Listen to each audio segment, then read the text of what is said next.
Fox Football runs it way back. Kendall Gammon mines the wealth of knowledge of former players. Brought to you by Mid-American Wealth Advisory Group. Let them design the financial plan that is right for you. MidAmericanWealthAdvisory.com. Now, here's Kendall. I'm joined now by Deron Cherry, Chiefs Hall of Famer, a three-time first-team All-Pro, six-time Pro Bowler. First and foremost, Deron, appreciate you coming on. Hey, Kendall, I'm happy to be on. Anytime you call me, I'm willing and able. Oh, that is awesome. Well, okay, the Chiefs were definitely willing and able this week. 44-21, kind of a drubbing of the Arizona Cardinals. Assume you had a chance to watch that. What were your thoughts?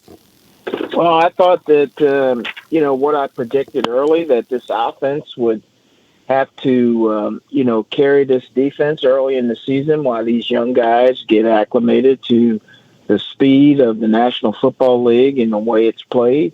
And that's exactly what our offense did. They controlled the game. They got down there, scored first, and kept the pressure on the Cardinals. And they just seemed like everything that they were doing clicked. And probably, would have scored more points had it not been for a few untimely turnovers there. And one right before the half where they were marching down there that probably maybe could have scored or at least got a field goal. But I can tell you this, they looked very, very good. And the defense did stand up when they had to, made some big plays, especially on third down. They got off the field. And when you're able to get off the field in third down situations and get that ball back to your offense, then good things are going to happen. Deron, okay, you played in this league a long time, and obviously at some point in time was your first game and your first snaps, and you talked about this defense of Kansas City being young. Can you remember that first time you went in and the speed of the game like you talked about? Even though you'd been through a preseason, I'm assuming, having been through it myself, that it had already ticked up a notch.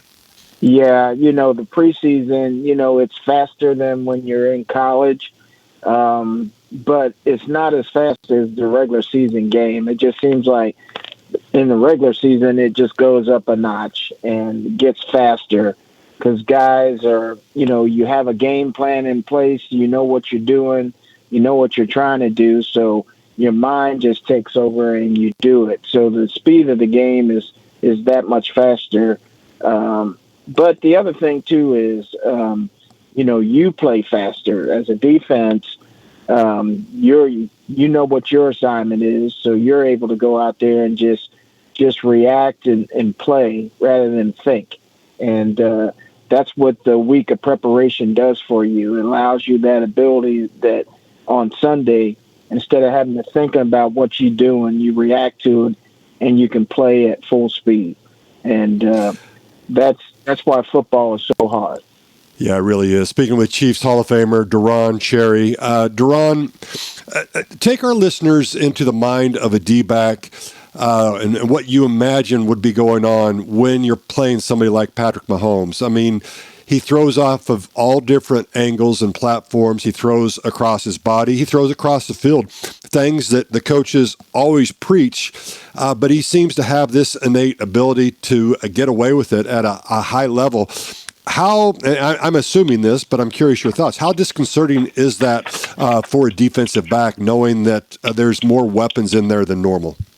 Yeah, it is disconcerting for your entire defense because you go into the game with a game plan of how you try to stop him, and you usually focus on who his key receivers are, who his key guy, his go-to guy is. And a lot of teams have a go-to guy, In Kansas City, you could say, hey, maybe it's Travis Kelce. But then when you look at all the weapons that he has, Juju Smith-Schuster, McCole Hardman, the running backs that come out of the backfield, you got to look at it and go, man, this guy is spreading the ball around to 9 different receivers. And, you can't think as a defense, okay, how am I going to stop all these guys? You might be able to put your attention on one guy, but you can't put it on everybody, and that's a difficult task. So I think teams are going to have to face the fact that, the Chiefs aren't a one-dimensional team. It's not just Travis Kelce or Juju Smith-Schuster. It's a bunch of guys, and they have to be careful how they defend this team because they got so many weapons that can hurt you. Okay, so this is kind of off the beaten path a little bit, but it has to do with the game. You're a defensive back. I've got to ask, were you ever a field goal kicker? Because what we saw on Sunday when Harrison Butker got hurt, Justin Reed coming in, of course, we saw that in the preseason, but he just doesn't kind of kick the ball. The dude can flat out, he had 5 touchbacks. It was amazing to me. Yeah, it is amazing. I wasn't a kicker. I was a punter. Now, if the punter hurt, if they needed a punter, I would have been right there. I would have catching snaps from you, Kendall, and and punting that ball. But as a kicker, golly, to have that backup, was amazing. Even the first extra point, the guy goes out there, knocks it right through the uprights, and he missed the second one, but you go, shoot, what the heck? Our kicker is down, and here's a guy that's kicking the extra point, kicking the ball deep into the end zone. I think the first one he kicked right between the uprights.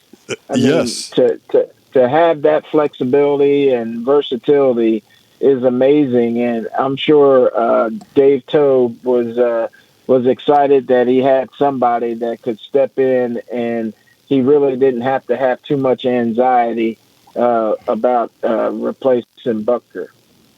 Yeah, it really was amazing. So, all right, well, listen, Deron, I appreciate you taking time. Hey, before we let you go, you do so many things for the community. Deron Cherry Foundation. If people wanted to learn more, where would they go to find out? They can go to our page, DeronCherryFoundation.org. And there's so many things in there that talks about the charities that we support. If you want to be a volunteer, there's information on volunteering. If you want to make a donation, you can make a donation. But go to DeronCherryFoundation.org and you'll get all the information you need on our events that are coming up and our events that we're having in the future. So thank you very much, Kendall, for saying that. That is awesome. And obviously you're a former Byron Whizzer-White award winner in the NFL, the highest honor before the name was changed, I believe. And thank you so much for what you do, Deron. And with that, we'll be right back on 101 The Fox.